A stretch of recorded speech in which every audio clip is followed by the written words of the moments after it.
Kembali lagi dengan Mimin. Mari kita lanjutkan spoiler sebelumnya. Tanah terbuka yang bising menjadi jauh lebih tenang mengikuti kemunculan sosok berjubah darah. Ketika bau darah keluar, beberapa siswa yang kekuatannya masih rendah merasakan hawa dingin di sekujur tubuh mereka meskipun matahari menggantung tinggi di langit saat ini. Saya khawatir orang ini baru saja kembali dari menjalankan misinya.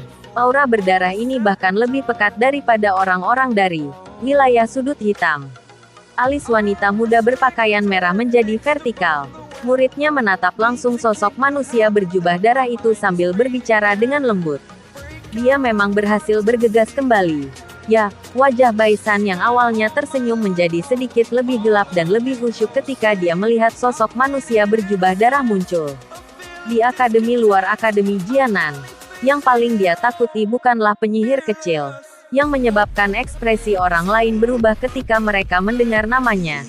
Juga bukan Sun Er, yang karakternya acuh tak acuh, tapi kekuatan, sangat bagus dan tak terduga. Sebaliknya, pria ini, yang tubuhnya dipenuhi aura berdarah. Selama 2 tahun ini, Baisan dan Wu Hao secara terbuka dan diam-diam telah bertukar pukulan lebih dari 10 kali. Sayangnya, setiap kali, dia tidak meraih kemenangan. Aura orang lain, yang terdiri dari niat untuk membunuh demi membunuh, benar-benar terlalu menakutkan. Baisan dapat meramalkan bahwa jika Wu Hao diberi waktu yang cukup untuk tumbuh, kemungkinan pencapaiannya di masa depan akan sangat menakutkan. Dalam bentrokan yang tak terhitung jumlahnya antara Akademi Jianan dan wilayah sudut hitam, selama beberapa tahun ini, pria berjubah darah ini bermandikan darah sepanjang jalan saat dia melangkahi mayat yang tak terhitung jumlahnya. Dia mengaktifkan dan memaksimalkan potensinya dalam pertempuran hidup dan mati yang brutal itu. Selangkah demi selangkah, dia berjalan dari anggota biasa unit penegakan hukum ke level dia sekarang. Di unit penegakan hukum, pria ini memiliki nama panggilan yang membuat orang dihormati dan ditakuti, Blood Demon. Nama ganas yang terbentuk dari darah dan mayat yang tak terhitung jumlahnya. Aura berdarah yang pekat. Ah, Wu Tianliang. Orang gila itu. Apakah dia benar-benar ingin melatih Wu Hao menjadi orang yang ada dengan tujuan membunuh orang? Di kursi di tengah stadion, seorang lelaki tua berjubah kuning mengerutkan kening dan berkata, jika ini terus berlanjut, Wu Hao cepat atau lambat akan kehilangan akal sehatnya karena aura membunuh yang terlalu kaya. Saya rasa tidak. Meskipun Wu Tianliang mungkin eksentrik dan ganas, dia selalu memandang Wu Hao sebagai anaknya sendiri. Saya pikir dengan membiarkan dia datang untuk berpartisipasi dalam kompetisi kualifikasi akademi dalam, dia ingin membiarkan Wu Hao mengambil cuti sementara dari unit penegakan hukum. Akademi dalam, tempat berkumpulnya segala macam individu yang aneh dan berbakat, harus mampu menekan Wu Hao, yang karakternya acuh tak acuh dan yang memandang kehidupan manusia sebagai tidak berharga. Wakil kepala sekolah merenung sejenak sebelum berbicara perlahan. Mudah-mudahan jika bibit yang luar biasa ini rusak, itu akan menjadi kerugian besar bagi akademi. Orang tua itu menghela nafas lagi sebelum dia menjawab. Betul sekali. Saat itu, bahkan kepala sekolah secara pribadi mengatakan bahwa jika Wu Hao diberikan 10 tahun dan alasannya dapat tetap tidak terkorosi oleh aura berdarah, kekuatannya mungkin akan mencapai tahap yang sangat kuat. Orang tua yang dipanggil Old Wu juga mengangguk sedikit saat dia berbicara. Sepertinya ada cukup banyak pesaing unggulan yang sangat menonjol dalam kompetisi kualifikasi tahun ini. Wakil kepala sekolah tersenyum dan berkata, Baisan, Wu Hao, Sun Er, dan Xiao Yan yang muncul entah dari mana. Melihat kekuatan yang ditunjukkan oleh beberapa orang ini, kekuatan tahun ini jauh lebih berkualitas. Kamu telah melupakan penyihir kecil dari keluargamu yang membuat orang sakit kepala. Berapa banyak orang di akademi luar ini yang tidak takut padanya? Orang tua di satu sisi memutar matanya dan berkata, wakil kepala sekolah tertawa getir mendengar ini. Pandangannya dialihkan ke satu tempat di galeri tontonan. Saat dia melihat wanita muda berpakaian merah yang bersandar di pagar pembatas, matanya berdenyut dan tiba-tiba berkata dengan bingung dan putus asa, saya sangat puas dengan bakatnya. Namun, karakternya yang seperti itu membuat orang takut memberikan pujian. Aku yang dulu masih menunggunya untuk menemukan pria yang baik untuk melahirkan bayi dan melanjutkan garis keluarga. Siapa sangka dia sebenarnya tidak memperhatikan laki-laki. Petik 2. Ketiga lelaki tua itu tidak bisa menahan tawa tanpa sadar ketika mereka mendengar kata-kata ini tentang dia. Baisan, Wu Hao, Lumu, atau bahkan Xiao Yan itu. Semuanya adalah bakat yang jarang ditemukan. Di antara generasi muda, mereka termasuk kelas yang luar biasa. Setelah kompetisi kualifikasi selesai dan mereka memasuki akademi dalam, 5 orang pertama akan menjalani ujian khusus sesuai aturan. Ketika saatnya tiba, saya pikir Jiahu akan sedikit tersentuh setelah tinggal bersama mereka selama beberapa waktu. Orang tua di samping wakil kepala sekolah menghibur dengan senyuman. Hu Jia. Kemungkinan besar adalah nama wanita muda berpakaian merah itu. Bakat Baisan memang tidak buruk, tapi keterbukaannya sedikit lebih rendah. Wu Hao berdedikasi pada pertempuran dan pembunuhan. Selama tahun-tahun ini, aku tidak pernah melihatnya memiliki perasaan pada gadis manapun kecuali Sun Er. Adapun Lumu, orang yang dia suka bukanlah tipe gadis seperti Hu Jia. Kami bahkan tidak perlu repot-repot menyebutkan tentang Xiao Yan. Dengan gadis cantik dan luar biasa seperti Sun Er, akankah dia pergi dan mencintai orang lain? Wakil kepala sekolah menggelengkan kepalanya dan tersenyum pahit. Mendengar ini, ketiga lelaki tua itu hanya bisa menunjukkan ekspresi tak berdaya. Wakil kepala sekolah menghela nafas dan membuang masalah ini yang membuatnya pusing. Tatapannya sekali lagi terfokus pada kompetisi. Menyusul kemunculan Wu Hao yang mengenakan jubah darah di arena, juri menunggu sejenak sebelum meneriakkan slogan kompetisi dimulai. Teriakan hakim baru saja jatuh saat lawan Wu Hao buru-buru menarik lebih dari 10 langkah. Doki beredar dengan cepat ke seluruh tubuhnya, dan akhirnya membentuk jubah Doki di permukaan tubuhnya. Dia mencengkeram senjatanya dengan erat di tangannya saat tatapannya menatap tajam ke arah Wu Hao, yang tetap di seberangnya. Dia bahkan tidak berkedip sekalipun. Para siswa di galeri tontonan di sekitar arena tidak mengeluarkan tawa mengejek ketika mereka melihat tindakannya ini. Selama beberapa tahun ini, nama Demon Darah Wu Hao tidak kalah terkenal dari penyihir kecil Hu Jia, atau Sun Er di Akademi Luar Akademi Jianan. Dari sudut tertentu, Wu Hao bahkan mungkin jauh melampaui mereka berdua. Jubah darah bergerak sedikit, ada sepasang murid yang dipenuhi dengan niat membunuh. Seperti sekawanan serigala yang haus darah di padang rumput. Hanya sepasang mata ini, yang tidak mengandung emosi apapun, menyebabkan lawannya merasa kepalanya menjadi sedikit mati rasa sementara tangannya basah oleh keringat. Apakah kamu tidak akan menyerah? Suara serak perlahan terdengar dari bawah jubah darah. Mendengar ini, ekspresi pesaing bernama Yan Cheng menjadi sedikit jelek. Dia mengertakkan gigi dan berkata dengan wajah yang kuat sambil merasa lemah di dalam. Serang saja. Aku ingin melihat seberapa kuat sebenarnya Blood Demon. Petik 2. Setelah mengatakan ini, tampaknya Yan Cheng takut jika dia melanjutkan wajahnya. Cepat atau lambat dia akan kehilangan keberanian untuk bertarung di depan tatapan semua orang. Segera, dia turun dari tanah dan tubuhnya melesat secara eksplosif ke arah Wu Hao. Dengan peningkatan doki di senjata tajam di tangannya, dia langsung memotong udara.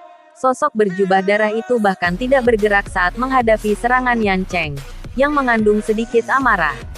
Namun, saat serangan itu hendak menyerang tubuhnya tiba-tiba melambai. Sosok manusia itu langsung menghilang dengan cara yang aneh. Serangan Yan Cheng meleset dan dia mengecilkan matanya. Tanpa ragu-ragu, senjata di tangannya sekali lagi menembus punggungnya. Dentang, ujung pedang, yang terbuat dari baja, baru saja menusuk ke arah punggungnya ketika pedang berat berwarna merah darah muncul entah dari mana, dengan mudah memblokir pedang di depannya. Pedang berat itu berukuran cukup besar, dengan lebar tubuh sekitar 3 inci. Itu hampir sebanding dengan penguasa Suan berat Xiao Yan. Saat seseorang mendengar suara angin terkompresi yang dipancarkan ketika pedang berat itu diayunkan, sepertinya berat pedang itu tidak bisa diremehkan. Kedua pedang itu bersentuhan. Dengan ayunan lembut acak dari pedang berat tersebut, kekuatan yang terkandung di dalamnya mengguncang pedang panjang di tangan Yan Cheng sampai terlepas dari genggamannya. Yang terakhir menggunakan semua kekuatannya untuk menahannya. Bukan hanya dia tidak berhasil, Tetapi area antara ibu jari dan jari telunjuknya diguncang oleh kekuatan yang sangat besar pada pedang sampai terbuka. Darah segar mengalir. Dalam pertukaran pertama mereka, sebuah senjata dijatuhkan. Adegan ini bahkan menyebabkan Xiaoyan yang duduk di galeri tontonan merasa sedikit terkejut. Tidak peduli bagaimana orang mengatakannya, Yan Cheng itu juga bintang 5 dosi. Keheranan melintas di wajah Yan Cheng saat senjatanya jatuh. Kakinya dengan cepat mundur dan baru saja mundur sekitar 10 meter ketika dia tiba-tiba merasakan udara dingin mengalir di belakangnya. Sebelum dia punya waktu untuk bereaksi, pedang berat, berisi warna darah, dipasang di lehernya. Udara tebal dan dingin yang dipancarkan dari ujung tajam pedang menyebabkan tubuh Yan Cheng langsung kaku. Hanya dalam 2 pertukaran, Yan Cheng, yang memiliki kekuatan bintang 5 dosi, dikalahkan. Hasil semacam ini menyebabkan keributan terdengar di seluruh stadion. Meskipun hampir tidak ada orang yang memiliki harapan yang berlebihan bahwa Yan Cheng dapat mengalahkan Wu Hao, tidak ada yang menyangka bahwa Yan Cheng hanya dapat menahan 2 pertukaran sebelum pedang ditempatkan di lehernya.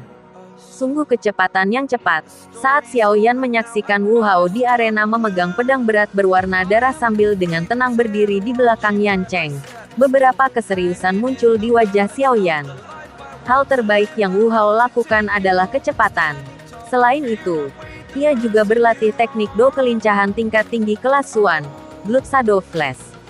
Dia telah meminjam efek unik dari teknik Do Agility ini untuk muncul di belakang Yan Cheng tanpa meninggalkan jejak sebelumnya. Apalagi kekuatannya juga sangat kuat. Ini terlihat jelas dari bagaimana dia mengangkat pedang besar yang sangat berat itu dan mengayunkannya di tangannya seolah itu adalah sesuatu yang ringan. Sun Er, di sisinya dengan lembut mengungkapkan beberapa informasi tentang Wu Hao. Dia juga sedikit khawatir Xiaoyan akan dirugikan, karena tidak memiliki informasi yang cukup jika dia akhirnya menghadapi Wu Hao. Kecepatan dan kekuatannya tidak lemah. Bukankah itu mirip denganku? Xiaoyan mengangkat alisnya dan melirik pedang berat di tangan Wu Hao. Dia kemudian melirik penguasa Suan berat di punggungnya. Keduanya adalah senjata tipe berat yang serupa. Jika mereka berdua bertarung, itu akan menjadi pertandingan kecepatan melawan kecepatan, kekuatan melawan kekuatan. Pertempuran mendebarkan yang akan membuat semua orang terdiam. Orang ini tampaknya menjadi lawan yang bahkan lebih tangguh dari Baisan. Saya harus lebih berhati-hati terhadap orang ini di masa depan. Petik 2. Sungguh layak menjadi Akademi Jianan. Orang-orang muda yang kuat muncul tanpa akhir dari tempat ini. Jika saya tidak menjalani latihan keras selama 2 tahun ini, akan sangat sulit untuk mengejar orang-orang abnormal ini. Xiaoyan berseru, ketika dia berlatih di Kekaisaran Magia. Selain Nanlan Yanran, yang telah meminjam bantuan dari sekte, dia jarang bertemu orang lain di antara generasi muda yang setara dengannya. Namun, dia baru tiba di Akademi Jianan beberapa hari yang lalu, ketika lawan yang sangat cocok dengannya sering muncul. Ini menyebabkan Xiaoyan tidak bisa membantu tetapi menghela nafas secara emosional. Tempat ini benar-benar tempat berkumpulnya para berbakat. Saat Wu Hao meletakkan pedang yang berat di leher lawannya di dalam arena, seorang hakim buru-buru meneriakkan kalimat agar kompetisi berakhir. Kompetisi kualifikasi dapat mentolerir cedera tetapi akademi tidak ingin melihat kematian.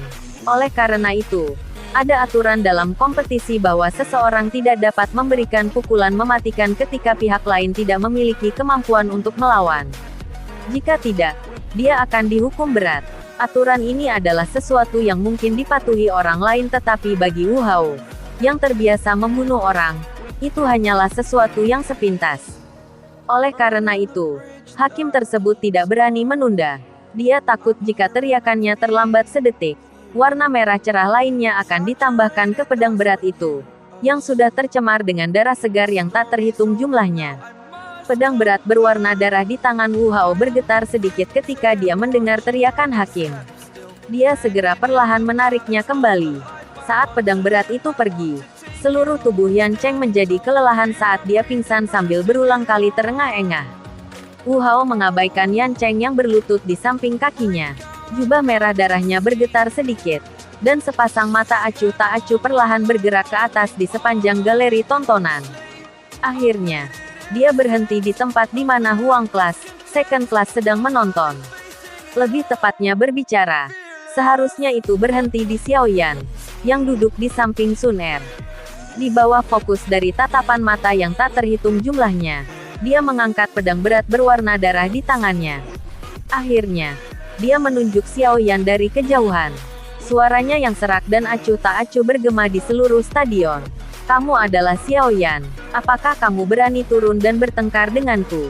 Suara serak yang acuh tak acuh menyebabkan seluruh galeri penonton terkejut. Segera, tatapan yang tak terhitung jumlahnya mengeluarkan suara desir saat mereka menoleh ke arah pemuda berjubah hitam tidak jauh dari sana. Terima kasih telah menonton videonya. Yang belum subscribe di subscribe dulu guys. Dan jangan lupa nantikan spoiler selanjutnya.